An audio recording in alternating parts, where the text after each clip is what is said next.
Hello viewers, welcome to my blog channel. সবাইকে স্বাগত। যারা যেখান থেকে রয়েছেন অবশ্যই কমেন্ট করে জানিয়ে দেবেন। আপনাদের কমেন্টের উপর ডিপেন্ড করে কিন্তু ভিডিওগুলো মেক করে থাকি। তো আজকের ব্লগটি অন্যরকম ব্লগ করতে চলতেছে। তো আজকের ব্লগটি হচ্ছে আমরা কিছু চালটা গাছ কিনতে যাব নার্সারিতে। তো যাওয়ার আগে আমরা যে রাস্তা দিয়ে যাব সেগুলোই আপনাদের মাঝে রিভিউ করার চেষ্টা করব। তো আপনারা তো দেখতেই পারেন। তো আমরা প্রায় 15 থেকে 20 মিনিট একটু পরে যাওয়ার পরে আমরা সে বাগানে চলে যাব, যেখান থেকে আমরা চালতা গাছগুলা সংরক্ষণ করব। তো আমরা চালতা গাছ কিনতে যাওয়ার আগে দেখতে পারতেছি যে রাস্তা ঠিক মাঝখানে একটি লাল নিশান গাড়া দেখতে পারতেছি।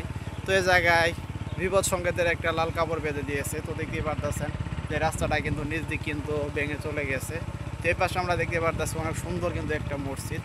তো মসজিদটার এই পাশে উপরের অংশ আমরা দেখতে পারতেছি একটি পানি ট্যাঙ্কি করেছে অনেক উঁচাতে, তা তো আপনারা দেখতেই পারতেছেন। তো বিশেষ করে মসজিদটা কিন্তু সবচেয়ে আমার কাছে সুন্দর লাগলো।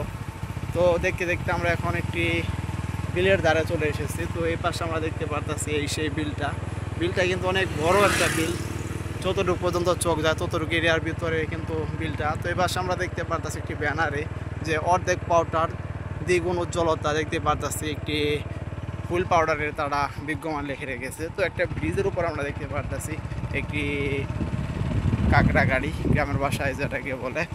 তো আপনারা তো দেখতে পারলেন। আর আমরা এই পাশে দেখতে পারতেছি একটি কভার কুল, এই পাশে নদী থেকে কিন্তু এই বিলে পানিগুলা ঢুকে কভার কুলের সাহায্যে। তো আপনারা এতক্ষণ পর্যন্ত যারা আমার ব্লগ চ্যানেলে ব্লগ ভিডিও দেখলেন তাদেরকে অসংখ্য ধন্যবাদ। আবারও দেখা হচ্ছে আপনাদের মাঝে পরবর্তী কোনো ব্লগ ভিডিও নিয়ে।